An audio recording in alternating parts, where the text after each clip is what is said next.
ತುಲಾ ರಾಶಿ ವೀಕ್ಷಕರಿಗೆಲ್ಲ ಸ್ವಾಗತ.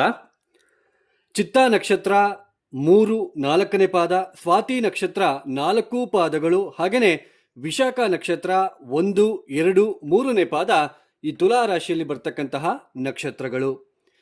ಇದೇ 2026 ಬರುವ ತಿಂಗಳು ಅಂದರೆ ಜೂನ್ 2ನೇ ತಾರೀಕು ಗುರು ಮಿಥುನ ರಾಶಿಯನ್ನು ಬಿಟ್ಟು ಕರ್ಕಾಟಕ ರಾಶಿಗೆ ಪ್ರವೇಶವನ್ನು ಮಾಡ್ತಾ ಇದ್ದಾರೆ. ಏನು ಈ ಗುರುವಿನ ಕರ್ಕಾಟಕ ರಾಶಿಯ ಪ್ರವೇಶದಿಂದ ತುಲಾ ರಾಶಿಯ ವ್ಯಕ್ತಿಗಳ ಜೀವನದಲ್ಲಿ ಆಗ್ತಕ್ಕಂತಹ ಬದಲಾವಣೆಗಳಾದರೂ ಏನು ಅಂತಕ್ಕಂಥದ್ದನ್ನ ಈ ವಿಡಿಯೋದಲ್ಲಿ ನಾವು ನೋಡ್ತಾ ಹೋಗೋಣ.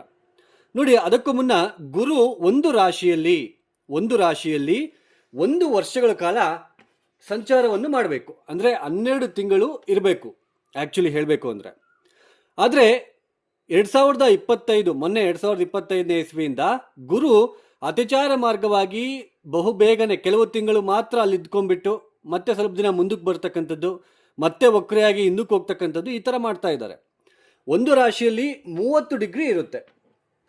12 ರಾಶಿಗೆ ಮಲ್ಟಿಪ್ಲಿಕೇಶನ್ ಇಂಟು 30 ಮಾಡಿದ್ರೆ 360 ಡಿಗ್ರಿ ಆಗುತ್ತೆ. ಅಂದರೆ 360 ಡಿಗ್ರಿಗೆ ಒಂದು ಸರ್ಕಲ್ ಅಂತ ನಾವು ಕರಿತೀವಿ. ಅಂದರೆ ಈ ಗುರು ಜೂನ್ 2ನೇ ತಾರೀಕು ಕರ್ಕಾಟಕ ರಾಶಿಗೆ ಪ್ರವೇಶವನ್ನು ಮಾಡ್ತಾರೆ. ಅಕ್ಟೋಬರ್ 31 ತನಕ ಮಾತ್ರ ಕರ್ಕಾಟಕ ರಾಶಿಯಲ್ಲಿ ಸಂಚಾರವನ್ನು ಮಾಡಿ ಅಕ್ಟೋಬರ್ 31ನೇ ತಾರೀಕು ಸಿಂಹ ರಾಶಿಗೆ ಪ್ರವೇಶವನ್ನು ಮಾಡ್ತಾರೆ. ಅಕ್ಟೋಬರ್ 31ಕ್ಕೆ ಸಿಂಹ ರಾಶಿಗೆ ಪ್ರವೇಶವನ್ನು ಮಾಡಿ ನಿಧಾನವಾಗಿ ಚಲಿಸ್ತಾ ಈ ನವೆಂಬರ್ ತಿಂಗಳು ಪೂರ್ತಿ ಕೂಡ ಸಿಂಹ ರಾಶಿಯಲ್ಲಿ ಅವರು ಫಾರ್ವರ್ಡ್ ಮೋಷನಲ್ಲೇ ಅವರು ಚಲಿಸ್ತಾ ಡಿಸೆಂಬರ್ 13ನೇ ತಾರೀಕು ವಕ್ರಿ ಆಗ್ತಾರೆ. ಸ್ವಲ್ಪ ದೂರ ಪ್ರಯಾಣವನ್ನು ಮಾಡಿ ಸಿಂಹರಾಶಿಯಲ್ಲಿ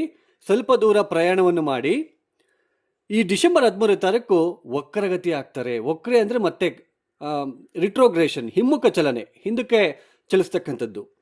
ಈ ಡಿಸೆಂಬರ್ 13ನೇ ತಾರೀಕು ವಕ್ರಗತಿ ಪ್ರಾರಂಭ ಮಾಡಿಕೊಂಡು ನಿಧಾನವಾಗಿ ಹಿಮ್ಮುಖ ಚಲನೆ ಹಿಂಗೆ ಬರ್ತಾ ಜನವರಿ 26ಕ್ಕೆ ಕರ್ಕಾಟಕ ರಾಶಿಗೆ ಪ್ರವೇಶವನ್ನು ಮಾಡ್ತಾರೆ.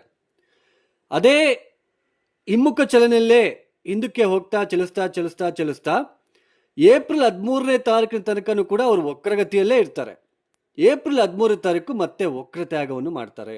ಅಂದರೆ ಕೇವಲ 5 ತಿಂಗಳು ಮಾತ್ರ ಇಲ್ಲಿ ಇರ್ತಾರೆ ಗುರು. ಆ್ಯಕ್ಚುಲಿ ಜೂನ್ 2ನೇ ತಾರೀಕಿನಿಂದ ಅಕ್ಟೋಬರ್ 31 ತನಕ, ಅಕ್ಟೋಬರ್ 31ರಿಂದ ಡಿಸೆಂಬರ್ 13 ತನಕನೂ ಕೂಡ ಅವರು ವಕ್ರಗತಿಯಲ್ಲಿ ಸಂಚಾರ ಮಾಡ್ದಂಗೆ ನೇರ ಮಾರ್ಗದಲ್ಲಿ ಸಂಚಾರವನ್ನು ಬರ್ತಾ ಇರ್ತಾರೆ. ಡಿಸೆಂಬರ್ 13ನೇ ತಾರೀಕು ವಕ್ರಿ ಆಗ್ತಾರೆ. ಇದೇನೇ ಇರಲಿ, ಈ ತುಲಾ ರಾಶಿಯಲ್ಲಿ ಹುಟ್ಟಿರ್ತಕ್ಕಂಥವ್ರಿಗೆ ನವಮ ಸ್ಥಾನದಿಂದ ದಶಮ ಸ್ಥಾನಕ್ಕೆ ಗುರುವಿನ ಪ್ರವೇಶ ಆಗ್ತಾ ಇದೆ. ನೋಡಿ, ಈ ತುಲಾ ರಾಶಿಯವರಿಗೆ ಗುರು ಯಾವ ಮನೆಯ ಅಧಿಪತಿಯಾಗಿ ದಶಮ ಸ್ಥಾನಕ್ಕೆ ಬರ್ತಾ ಇದ್ದಾರೆ ಅನ್ನೋದು ತುಂಬ ಮುಖ್ಯ. ನಿಮ್ಮ ಜನ್ಮ ರಾಶಿಯಿಂದ 1, 2, 3 ಮೂರನೇ ಮನೆ ಅಧಿಪತಿ ಹಾಗೂ 4, 5, 6 6ನೇ ಮನೆ ಅಧಿಪತಿ, ತೃತೀಯ ಮತ್ತು ಷಷ್ಠಾಧಿಪತಿ ಆಗಿರ್ತಕ್ಕಂತಹ ಗುರು ದಶಮ ಸ್ಥಾನಕ್ಕೆ ಬರ್ತಾ ಇರ್ತಕ್ಕಂಥದ್ದು. ನೋಡಿ, ತೃತೀಯ ಸ್ಥಾನ ಅಂದರೆ ಮೀಡಿಯಾ, ಮತ್ತಮೇಲೆ ನೈಬರ್ಸ್ ಅಂತ ಕರಿತೀವಿ, ಮತ್ತಮೇಲೆ ನಮ್ಮ ಸಹೋದರಿಯರು ಯಾವ ಥರ ಇರ್ತದೆ, ಮತ್ತಮೇಲೆ ನಮ್ಮ ರೈಟಿಂಗ್ ಸ್ಕಿಲ್ಸ್ ಯಾವ ಥರ ಇರುತ್ತೆ, ನಮ್ಮ ಬರವಣಿಗೆ, ಮತ್ತಮೇಲೆ ಈ ಮೀಡಿಯಾ ಆಗಿರ್ಬೋದು ಅಥವಾ ಪ್ರೆಸ್ ಆಗಿರಬಹುದು, ಇದೆಲ್ಲನೂ ಕೂಡ ನಾವು ತೃತೀಯ ಸ್ಥಾನದಿಂದ ನಾವು ನೋಡ್ತೀವಿ. ಹಾಗೂ ಇವರು ನಡೀತಕ್ಕಂಥ ವಾಕಿಂಗ್ ಸ್ಟೈಲ್ ಯಾವ ಥರ ಇರುತ್ತೆ ಅಂತಲೂ ಕೂಡ ತೃತೀಯ ಸ್ಥಾನದಲ್ಲೇ ನಮಗೆ ಗೊತ್ತಾಗ್ತಕ್ಕಂಥದ್ದು. 6ನೇ ಮನೆ ಅಂದರೆ ರೋಗ, ಋಣ, ಶತ್ರುಗಳ ಸ್ಥಾನ.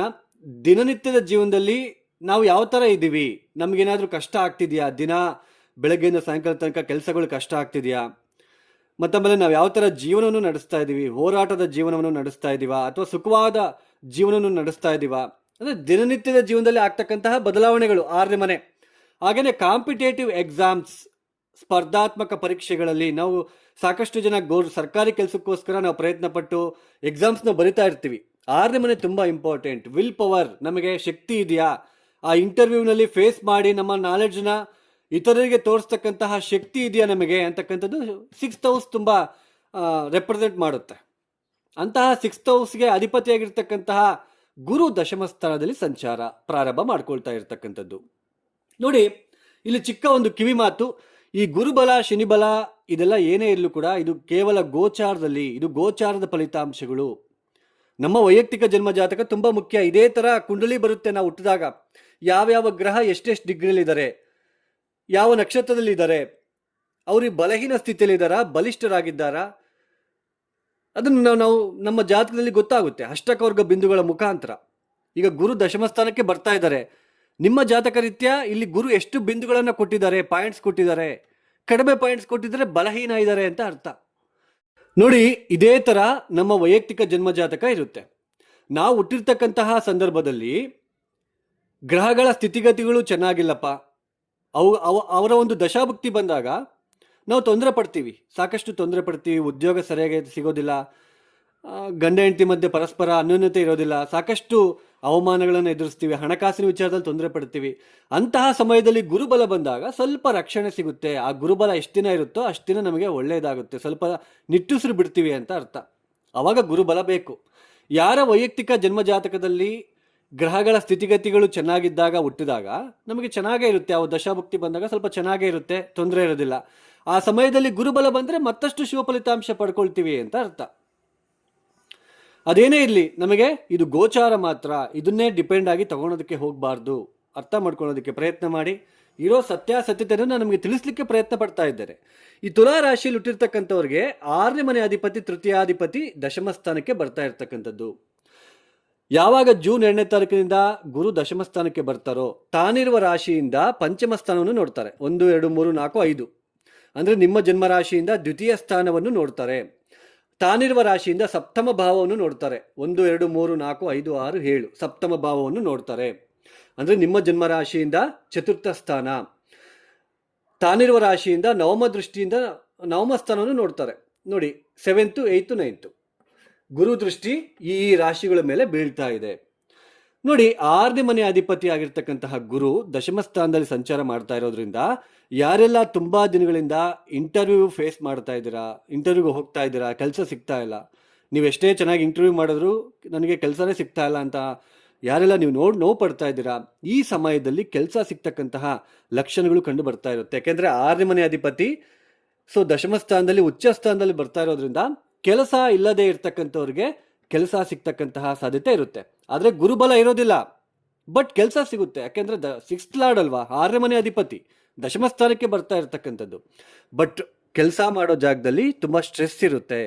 ಹಾಗೆ ಸಂಬಳ ಕೂಡ ನೀವು ಎಕ್ಸ್ಪೆಕ್ಟ್ ಮಾಡಿರೋಷ್ಟು ಸಂಬಳ ಸಿಗೋದು ಕಷ್ಟ ಈ ಸಮಯದಲ್ಲಿ, ಯಾಕೆಂದರೆ ದಶಮ ಗುರು.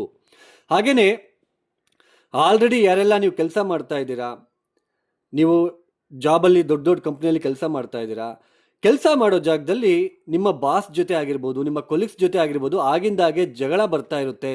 ಜಗಳ ಯಾಕೆಂದರೆ 6ನೇ ಮನೆ ದಿನನಿತ್ಯದ ಜೀವನದಲ್ಲಿ ನಡೀತಕ್ಕಂತಹ ಘಟನೆಗಳು, ಹೋರಾಟ. ದಶಮ ಸ್ಥಾನ, 6ನೇ ಮನೆ ಅಧಿಪತಿ ದಶಮ ಸ್ಥಾನದಲ್ಲಿ ಇರ್ತಕ್ಕಂಥದ್ದು. ದಿನಾ ಯಾರ ಹತ್ರ ಆದರೂ ಒಂದು ಕಿರಿಕಿರಿ ಇರುತ್ತೆ, ಮನಸ್ತಾಪಗಳು ಬರ್ತಾ ಇರುತ್ತೆ. ಯಾಕೆಂದರೆ ಚತುರ್ಥ ಸ್ಥಾನ ನೋಡ್ತಾ ಇದ್ದಾರೆ, ನೀಚ ಸ್ಥಾನ, ನಿಮ್ಮ ಜನ್ಮರಾಶಿಯಿಂದ ಚತುರ್ಥ ಸ್ಥಾನ. ಮನಃಶಾಂತಿ ಇರೋದಿಲ್ಲ. ಕೆಲಸ ಸಿಗುತ್ತೆ, ಕೆಲಸ ಇರುತ್ತೆ, ತೊಂದರೆ ಇರೋದಿಲ್ಲ. ಬಟ್ ಕೆಲಸ ಮಾಡೋ ಜಾಗದಲ್ಲಿ ನಿಮಗೆ ಪಿತೂರಿ ಮಾಡ್ತಾ ಇರ್ತಾರೆ, ನಿಮಗೇನಾದರೂ ಒಂದು ತೊಂದರೆ ಕೊಡೋದು.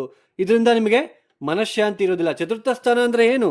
ಮನಃಶಾಂತಿಯಾಗಿ ನಾವು ಜೀವನ ಮಾಡ್ತಾ ಇದ್ದೀವಾ, ನಮ್ಮ ಮನೆ ವಾತಾವರಣ ಯಾವ ಥರ ಇರುತ್ತೆ, ನಮಗೆ ವಾಹನ ಇದೆಯಾ, ನಾವು ಸುಖವಾಗಿ ಜೀವನ ಮಾಡೋದಕ್ಕೆ ಅನುಕೂಲ ಇದೆಯಾ, ಇದೆಲ್ಲನೂ ಕೂಡ ಚತುರ್ಥ ಸ್ಥಾನ. ಹಾಗೆಯೇ ನಮ್ಮ ತಾಯಿಯ ಜೊತೆ ನಮ್ಮ ಒಂದು ಬಾಂಧವ್ಯ ಯಾವ ಥರ ಇರುತ್ತೆ, ಅದನ್ನು ಚತುರ್ಥ ಸ್ಥಾನ ಅಂತ ಹೇಳುತ್ತೆ. ಅಂತಹ ಚತುರ್ಥ ಸ್ಥಾನದ ಮೇಲೆ ಗುರುವಿನ ದೃಷ್ಟಿ, ದಶಮ ಸ್ಥಾನದಲ್ಲಿ ಸಂಚಾರ ಮಾಡ್ತಾ ಇರ್ತಕ್ಕಂತಹ ಗುರುವಿನ ದೃಷ್ಟಿ ಬೀಳ್ತಾ ಇರೋದ್ರಿಂದ, 6ನೇ ಮನೆ ಅಧಿಪತಿ ದಶಮ ಸ್ಥಾನದಲ್ಲಿ ಕೂತ್ಕೊಂಡು ಚತುರ್ಥ ಸ್ಥಾನದ ಮೇಲೆ ದೃಷ್ಟಿ ಆಗ್ತಾ ಇರೋದ್ರಿಂದ ಉದ್ಯೋಗ ಸಿಗುತ್ತೆ, ತೊಂದರೆ ಇರೋದಿಲ್ಲ. ಬಟ್ ಉದ್ಯೋಗ ಮಾಡ್ತಕ್ಕಂತಹ ಸ್ಥಳದಲ್ಲಿ ತೊಂದರೆಗಳು. ನೀವು ಉದ್ಯೋಗ ಸಿಕ್ಕರೂ ಕೂಡ ನೀವು ಎಕ್ಸ್ಪೆಕ್ಟ್ ಮಾಡಿರೋಷ್ಟು ನೀವೇನು ಅಂದ್ಕೊಂಡಿರ್ತೀರ ಅಷ್ಟು ಸಂಬಳ ಸಿಗೋದಕ್ಕೆ ಚಾನ್ಸಸ್ ತುಂಬ ಕಡಿಮೆ ಇರುತ್ತೆ. ಹಾಗೆಯೇ ಕೆಲಸ ಮಾಡೋ ಜಾಗದಲ್ಲಿ ಮಾನಸಿಕವಾಗಿ ತೊಂದರೆಗಳು. ಮನೆಗೆ ಬಂದರೆ ಒಂಥರ ಟೆನ್ಷನ್ನು, ಕೆಲಸ ಮಾಡೋ ಜಾಗದಲ್ಲಿ ಒಂಥರ ಟೆನ್ಷನ್ನು. ಹಾಗೆಯೇ ನಾನು ಕೆಲಸ ಚೇಂಜ್ ಮಾಡಬೇಕು ಅಂತ ಅಂದ್ಕೊಂಡಿರೋರಿಗೂ ಕೂಡ ಕೆಲಸ ಸಿಗುತ್ತೆ. ನಾನು ಕೆಲಸ ಚೇಂಜ್ ಮಾಡ್ಕೋಬೇಕು, ಬೇರೆ ಕಡೆ ನೋಡಬೇಕು ಅಂತ ಅಂದ್ಕೊಂಡಿರೋರಿಗೆ. ಹಾಗೆಯೇ ಸರ್ಕಾರಿ ಕೆಲಸದಲ್ಲಿ ಇರ್ತಕ್ಕಂಥವ್ರಿಗೆ, ಆಲ್ರೆಡಿ ಯಾರೆಲ್ಲ ಸರ್ಕಾರಿ ಕೆಲಸ ಮಾಡ್ತಾ ನನಗೆ ಟ್ರಾನ್ಸ್ಫರ್ಗೋಸ್ಕರ ನಾನು ವೆಯ್ಟ್ ಮಾಡ್ತಾ ಇದ್ದೀನಿ, ಪ್ರಯತ್ನ ಪಡ್ತಾ ಇದ್ದೀನಿ ಅಂತ ಅಂದ್ಕೊಂಡಿರ್ತಕ್ಕಂಥವ್ರಿಗೆ ಟ್ರಾನ್ಸ್ಫರ್ ಆಗ್ತಕ್ಕಂತಹ ಸಾಧ್ಯತೆ ಇರುತ್ತೆ. ಅಂದರೆ ವಾಸಸ್ಥಳ ಬದಲಾವಣೆ ಆಗುತ್ತೆ. ಚತುರ್ಥ ಸ್ಥಾನದ ಮೇಲೆ ದೃಷ್ಟಿನೂ ಆಗ್ತಾ ಇರೋದ್ರಿಂದ ಗೃಹ ಬದಲಾವಣೆ, ಸ್ವಲ್ಪ ಚೇಂಜಸ್ ಕಾಣ್ತೀರಾ. ಈ ಸಮಯದಲ್ಲಿ ಚೇಂಜಸ್ನ ನೀವು ನೋಡ್ತೀರಾ. ಹಾಗೆಯೇ ಕೆಲವೊಂದು ಸಲ ದ್ವಿತೀಯ ಸ್ಥಾನದ ಮೇಲೆ ದೃಷ್ಟಿ ಆಗ್ತಾ ಇರೋದ್ರಿಂದ, 6ನೇ ಮನೆ ಅಧಿಪತಿಯಾಗಿ ಪಂಚಮ ದೃಷ್ಟಿಯಲ್ಲಿ ದ್ವಿತೀಯ ಸ್ಥಾನವನ್ನು ನೋಡ್ತಾ ಇರೋದ್ರಿಂದ ನಿಮ್ಮ ಕುಟುಂಬಕ್ಕೆ ಸಾಕಾಗಷ್ಟು ಸಂಬಳ ಬರದೇ ಇರೋದು, ಸ್ವಲ್ಪ ಸಾಲ ಮಾಡಬೇಕಾಗಿರೋ ಪ್ರಸಂಗಗಳು ಎದುರಾಗ್ತಾ ಇರ್ತಕ್ಕಂತಹ ಸಾಧ್ಯತೆ. ಹಾಗೆಯೇ ಕೆಲವೊಬ್ಬರು ಇನ್ವೆಸ್ಟ್ಮೆಂಟ್ ಮಾಡಿ ಏನಾದರೂ ಹೊಸದಾಗಿ ಬಿಸ್ನೆಸ್ ಮಾಡಬೇಕು ಅಥವಾ ಆಲ್ರೆಡಿ ಬಿಸ್ನೆಸ್ ಮಾಡ್ತಾ ಇದ್ದೀನಿ, ಇನ್ನೂ ಸ್ವಲ್ಪ ಡೆವಲಪ್ಮೆಂಟ್ ಮಾಡಬೇಕು ಅಂತ ಹೇಳಿಬಿಟ್ಟು ಸ್ವಲ್ಪ ಸಾಲ ಮಾಡಿ ನೀವು ಬಂಡವಾಳ ಹೂಡಿಕೆ ಮಾಡುವ ಒಂದು ಸಾಧ್ಯತೆಗಳು ಕೂಡ ಕಂಡು ಬರ್ತಾ ಇರುತ್ತೆ ದಶಮಸ್ಥಾನದ ಗುರುವಿನಿಂದ. ಒಟ್ಟಾರೆಯಾಗಿ ಇನ್ನೊಂದು ಹೇಳಬೇಕು, ಮೊನ್ನೆ ತುಲಾರಾಶಿಯವರು ಕಾಲ್ ಮಾಡಿಬಿಟ್ಟು ಈಗ ದಶಮ ಸ್ಥಾನಕ್ಕೆ ಗುರು ಬರ್ತಾ ಇದ್ದಾರೆ, ಕೆಲವರು ಹೇಳ್ತಾ ಇದ್ದಾರೆ ನಮಗೆ ಸರ್ಕಾರಿ ಕೆಲಸ ಸಿಗುತ್ತೆ ಅಂತ ಹೇಳ್ಬಿಟ್ಟು, ನಿಜಾನ ಅಂತ ಹೇಳ್ಬಿಟ್ಟು. ನೋಡಿ ಸ್ನೇಹಿತರೆ, ಗೋಚಾರದಲ್ಲಿ ಸರ್ಕಾರಿ ಕೆಲಸ ಸಿಗುತ್ತೆ ಅಂತ ಅಲ್ಲಿ ಗೊತ್ತಾಗೋದಿಲ್ಲ. ನಿಮ್ಮ ವೈಯಕ್ತಿಕ ಜನ್ಮ ಜಾತಕದಲ್ಲಿ ಗೊತ್ತಾಗುತ್ತೆ. ನಿಮಗೆ ಸ್ವಂತ ಜಾತಕ ಅಂತ ಇರುತ್ತೆ. ತುಲಾರಾಶಿಲಿ ಲಕ್ಷಾನುಗಟ್ಟಲೆ ಹುಟ್ಟಿರ್ತಾರೆ. ಲಕ್ಷಾನುಗಟ್ಟಲೆ ಹುಟ್ಟಿರ್ತಕ್ಕಂಥವ್ರಿಗೆ ಎಲ್ಲರಿಗೂ ಗೌರ್ಮೆಂಟ್ ಕೆಲಸ ಸಿಗುತ್ತೆ ಅಂತ ಹೆಂಗೆ ಅನ್ಕೊಳ್ತೀರಾ ನೀವು? ತಪ್ಪಾಗುತ್ತೆ. ಅವರ ವೈಯಕ್ತಿಕ ಜನ್ಮ ಜಾತಕ ತುಂಬ ಮುಖ್ಯ. ಇದನ್ನ ಯಾರು ಕೂಡ ಅರ್ಥ ಮಾಡ್ಕೊಳ್ಳೋದಿಲ್ಲ. ಸತ್ಯವನ್ನು ಯಾರು ಅರ್ಥ ಮಾಡ್ಕೊಳ್ಳೋದಕ್ಕೆ ಹೋಗೋದಿಲ್ಲ. ಯಾರೊಬ್ರು ಹೇಳ್ಬಿಟ್ರು ಗೌರ್ಮೆಂಟ್ ಕೆಲಸ ಸಿಗುತ್ತೆ, ನೋಡಿ ನಂಬಿ ಮೋಸ ಹೋಗಬೇಡಿ. ದಶಮಸ್ಥಾನದಲ್ಲಿ ಗುರು ಕೆಲವರಿಗೆ ನೀವು ದುಡ್ಡು ಕೊಟ್ಟರೆ ನಾನು ಕೆಲಸ ಕೊಡಿಸ್ತೀನಿ ಅಂತ ಹೇಳ್ತಾ ಇರ್ತಾರೆ. ಆ ಥರನೂ ಕೂಡ ಇಲ್ಲಿ ಅವಕಾಶ ಇರುತ್ತೆ ನಿಮಗೆ. ತುಲಾರಾಶಿಲಿ ಹುಟ್ಟಿರ್ತಕ್ಕಂಥವ್ರಿಗೆ ದುಡ್ಡು ಕೊಟ್ಟು ಕೆಲಸಕ್ಕೆ ಹೋಗಬೇಡಿ, ಸೇರ್ಕೋಬೇಡಿ.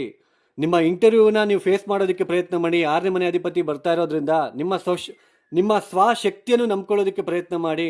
ಯಾರೋ ಒಬ್ಬರು ಸರ್ಕಾರಿ ಕೆಲಸ ಸಿಗುತ್ತೆ ಅಂತ ಹೇಳ್ಬಿಟ್ಟು ದುಡ್ಡು ಕೊಟ್ಟು ಆ ಥರ ಎಲ್ಲ ನೀವು ಮೋಸ ಹೋಗೋದಕ್ಕೆ ಹೋಗಬೇಡಿ. ಗೋಚಾರದಲ್ಲಿ ಸರ್ಕಾರಿ ಕೆಲಸ ಸಿಗುತ್ತೆ ಅಂತ ಗೊತ್ತಾಗಲ್ಲ, ಯಾಕೆಂದರೆ ಇಂಡಿವಿಜುವಲ್ ಜಾತಕ ತುಂಬ ಮುಖ್ಯ.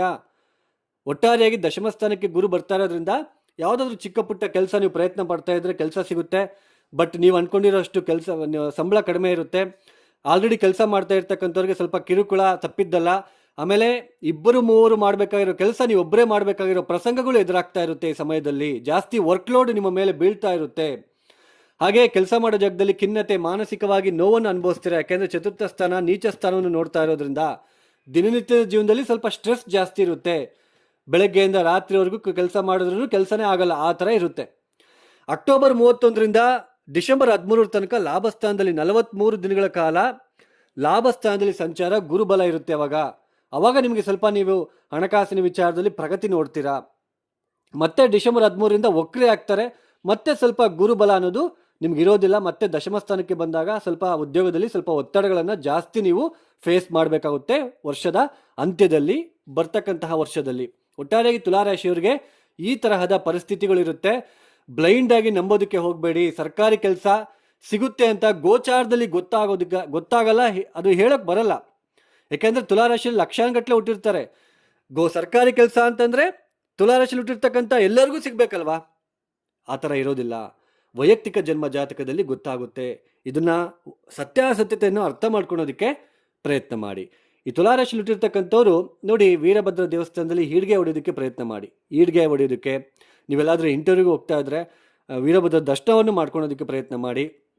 ಹಾಗೆಯೇ ಪ್ರತಿನಿತ್ಯ ಕಾಲಭೈರವ ಗಾಯತ್ರಿ ಮಂತ್ರ ಹೇಳ್ಕೊಳೋದು ತುಂಬ ಸೂಕ್ತ.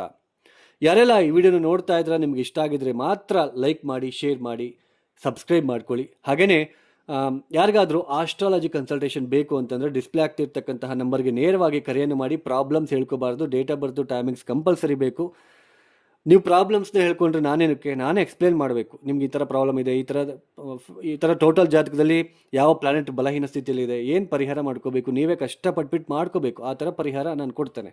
ಹಾಗೆಯೇ ನನ್ನ ಡಿಸ್ಕ್ರಿಪ್ಷನ್ ಒಂದ್ಸಲ ನೋಡಿ, ಯೂಟ್ಯೂಬ್ ಚಾನಲಲ್ಲಿ ಡಿಸ್ಕ್ರಿಪ್ಷನ್ ಇದೆ, ಅದರಲ್ಲಿ ನಾನು ಬರೆದಿದ್ದೀನಿ ನಿಜವಾದ ಜ್ಯೋತಿಷ್ಯ ಅಂದರೆ ಏನು ಅಂತ ಹೇಳ್ಬಿಟ್ಟು ಒಂದ್ಸಲ ಓದಲಿಕ್ಕೆ ಪ್ರಯತ್ನ ಮಾಡಿ. ಇನ್ನು ಸರ್ವೇ ಜನ ಸುಖಿನೋ ಭವಂತು. ಧನ್ಯವಾದಗಳು. ಜೈ ಶ್ರೀರಾಮ್.